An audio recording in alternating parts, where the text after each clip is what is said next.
প্রবল বন্যার চাপে এই চাষযোগ্য জমিগুলো সব নষ্ট হয়ে গেছে। এলাকার মানুষজন ঘরবাড়ি ভেঙে পড়েছে। মানে খুব অবস্থা আমাদের শোচনীয়। রাস্তাঘাট সব এলাকা পুরো ডুবে গেছে একদম। প্রবল বর্ষণ ও প্রতিকূল আবহাওয়ায় ফের বন্যা পরিস্থিতির সম্মুখীন মেদিনীপুর, কিন্তু মাননীয় মুখ্যমন্ত্রী ছিলেন তৎপর। দ্রুত পৌঁছে যান বন্যা কবলিত মেদিনীপুরে। সঙ্গে সঙ্গে প্রশাসনিক তৎপরতায় শুরু হয় ত্রাণ সামগ্রী বিলি এবং ধানের চারা বিলি, যাতে কৃষকেরা ক্ষতিগ্রস্ত না হন। 3 দিন ব্যাপী বর্ষণের ফলে আমাদের যে চাষের যে জমির শস্য সেগুলো নষ্ট হয়ে গেছিল। তার জন্য সিএম স্যার এসে পরিদর্শন করে আমাদেরকে এই বীজ ধানগুলো চারাগুলো দিয়ে গেছেন। পশ্চিম মেদিনীপুর ও পূর্ব মেদিনীপুরের বন্যা কবলিত গ্রাম পঞ্চায়েতগুলিতে পিএম ফসল বীমার আওতায় কৃষকদের নাম নথিভুক্তির কাজ ভালোভাবেই চলছে।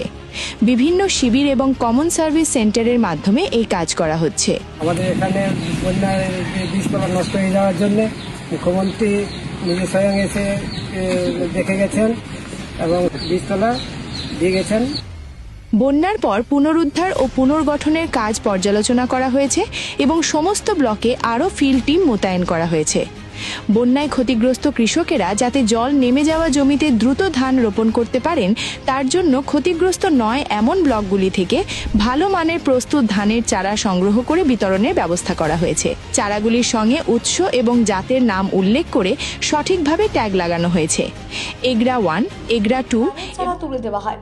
উপকৃষি অধিকর্তা জানান, বন্যা পরিস্থিতির ফলে কৃষকদের যা ক্ষতি হয়েছে তা দ্রুত মেটানোর চেষ্টা চলছে।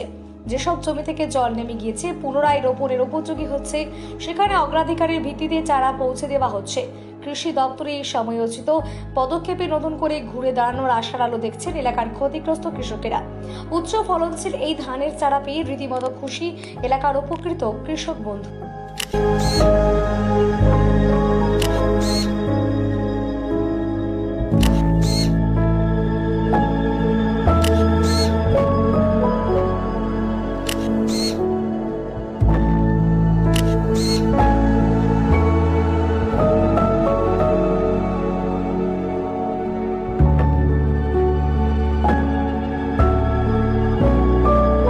অন্যান্য যেসব ব্লকে মাঠের পরিস্থিতি অনুকূল, সেখানে আগামী সোমবার থেকে ভালো মানের ধানের চারা বিতরণের পরিকল্পনা করা হয়েছে।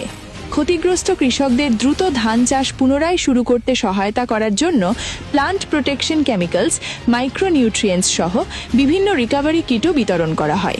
ফসলের ক্ষতির সময় এই বীমা আমাদের মতো কৃষকদের আবার নতুন করে চাষ করার সুযোগ করে দেওয়ার জন্য সাহস যোগাবে। কৃষকদের এই কঠিন সময়ে পাশে থাকার জন্য মাননীয় প্রধানমন্ত্রী এবং রাজ্য সরকারকে আন্তরিকভাবে ধন্যবাদ ও কৃতজ্ঞতা জানাই। আমার নাম শ্রী অতন কুমার দাস, গ্রাম আড়িয়াপোতা, আর হচ্ছে আমাদের 4 নম্বর জিপি মঞ্জুশ্রী বালিঘাট, 11 নম্বর ব্লক। আজকে কি পেলেন? আজকে পেলাম আমাদের এই যে অধিক বর্ষণের ফলে আমাদের এলাকায় জমিগুলো সব চারা নষ্ট হয়ে গেছে। তার সেই সরকারি উদ্যোগে আমাদের বিডিও অফিস কৃষি আধিকারিক মহাশয় আমাদের কিছু চারা আমাদের হাতে তুলে দিচ্ছেন, সেই চাষ করে। আমার নাম হরিকৃষ্ণ ভূঁইয়া, আমার গ্রাম আড়িয়াপোতা। কোন ব্লক? 2 নম্বর ব্লক। এই চারা গাছ দিল, আমরা রোপণ করে আবার নতুন করে চাষবাস করবেন। প্রশাসনিক তৎপরতা। এই কাজের জন্য প্রয়োজনীয় অর্থ জেলা শাসকদের ইতিমধ্যেই দেওয়া হয়েছে। এছাড়াও কৃষি ও সংশ্লিষ্ট দপ্তরগুলির যৌথ টিম মাঠে কাজ করছে। ক্ষয়ক্ষতির হিসাব নেওয়ার পাশাপাশি ক্ষতিগ্রস্ত কৃষক, মাছ চাষি, পান বরজের চাষি এবং অন্যান্য ক্ষতিগ্রস্ত মানুষের সঙ্গে সরাসরি যোগাযোগ করে প্রয়োজনীয় সহায়তা দেওয়া হচ্ছে।